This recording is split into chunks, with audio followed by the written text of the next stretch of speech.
ओम शांति।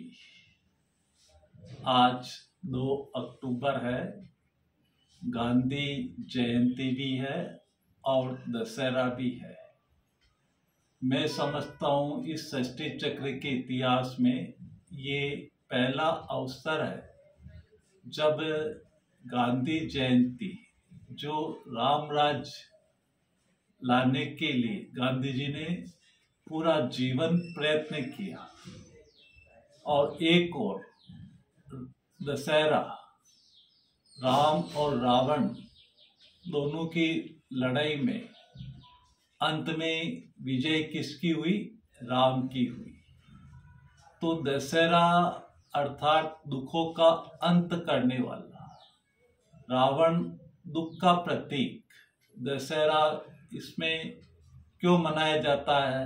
दशहरा शब्द किस भाव में लिया गया कि ये जो हमारी 10 इंद्रियां हैं, आँख, नाक, मुख, कान, दोनों हाथ, पैर, ये हमारी जो इंद्रियां हैं, तो इन इंद्रियों के द्वारा हमारे द्वारा निरंतर पाप कर्म होते रहते हैं।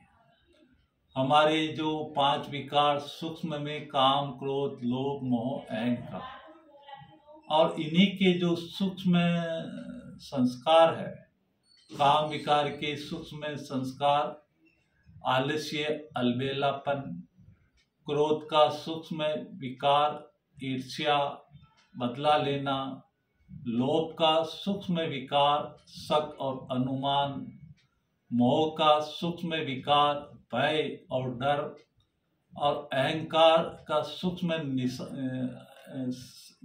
निशानी है कि जल्दबाजी करना और अपने को सदा आगे रखना, कंपटीशन करना, कंपैरिजन करना।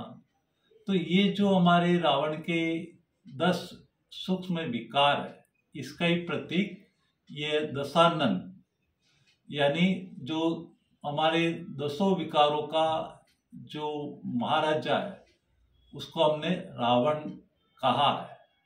और ये रावण के जो हमारे 5 विकार और 5 विकार के सूक्ष्म अंश जब तक हमारे अंदर है, तब तक हमारे जीवन से दुख का अंत नहीं हो सकता है। इसका दुख का अंत करने के लिए गांधी जी चाहते थे कि हर एक के जीवन में राम राज्य हो। तो राम राज्य का अर्थ है, राम सत्य को कहा जाता है। शिव का दूसरा ही नाम है राम है। राम अर्थात सत्य के ऊपर चलने वाला। तो सत्य का अर्थ होता है मैं आत्मा भी सत्य हूँ और परमात्मा भी सत्य है, और सत्य का अर्थ होता है अविनाशी। तो जब हम अपने को आत्मा निश्चय करते हैं, इस सत्य संकल्प को हम अपने जीवन में डालते हैं, तो हमारे अंदर राम राज्य की स्थापना हो जाती है। हमारे संकल्प श्रेष्ठ होने लगते हैं। जैसे हमारे संकल्प वैसे हमारी अनुभूति, और जैसी हमारी अनुभूति वैसे हमारी संस्कार, वैसे हमारी पर्सनालिटी। तो अगर हमारे संकल्प सत्य से ओतप्रोत है, तो हमारे अंदर राम राज्य आता है। राम राज्य का अर्थ होता है अंदर सुख शांति की बांसुरी बजने लगती है। और जब सुख शांति की बांसुरी बजने लगती है, तो दुख का कोई नाम निशान ही नहीं रहता है। इसी का प्रसंग रामायण के अंदर भी आता है, सुंदरकांड का प्रसंग आता है।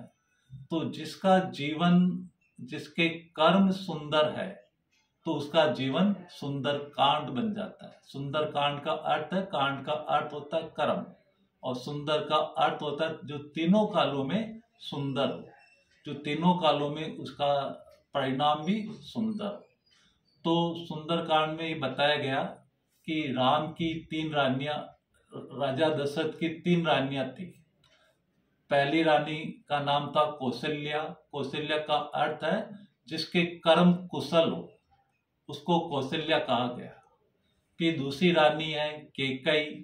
कैकेयी का अर्थ है जिसके पास धन संपत्ति समृद्धि हो, उसको कैकेयी कहा गया।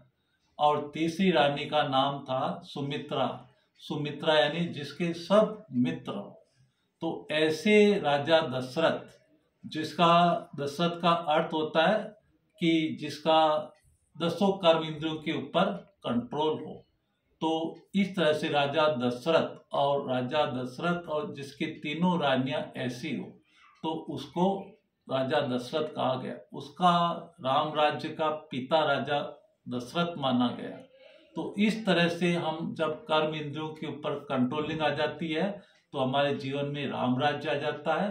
और जीवन में राम राज्य आने से हमारे संकल्पों में जब इस तरह की राम राज्य आ जाता है, संकल्पों में सुंदरता आ जाती है, तो आज जो परमात्मा ने कहा कि सृष्टि का भी ऑपरेशन हो जाता है, तो इस सृष्टि भी सत्यम शिवम सुंदरम बन जाती है। सृष्टि में राम राज्य की स्थापना हो जाती है, जहाँ सुख चैन की बंसी बजती रहती है। ऐसे दशहरे की सही रीति में मनाने के लिए हम आप सभी के जीवन में मंगल कामना करते हैं कि आप भी अपने जीवन में अपने राम को पहचानो, आत्मा राम को पहचानो। तो दशहरे का अर्थात रावण का अंत हो जाएगा और आप राम के पिता राजा दशरथ की तरह कर्म इंद्रियों के मालिक बन जाएंगे। और जो मालिक बन जाता है उसके लिए कहा जाता है मन जीत जगत जीत। जो कर्मेंद्रिय जीत, माया जीत, प्रकृति जीत जो बन जाती है आत्मा, वो ही राम राज्य की मालिक बन जाती है। तो भगवान पिता श्री शिव बाबा हमें इस तरह से राम राज्य की स्थापना के निमित्त बना रहे हैं और इस तरह से सृष्टि के ऊपर राम राज्य की स्थापना कर रहे हैं। दशहरे की आप सबको बहुत बहुत शुभकामनाएं। ओम शांति।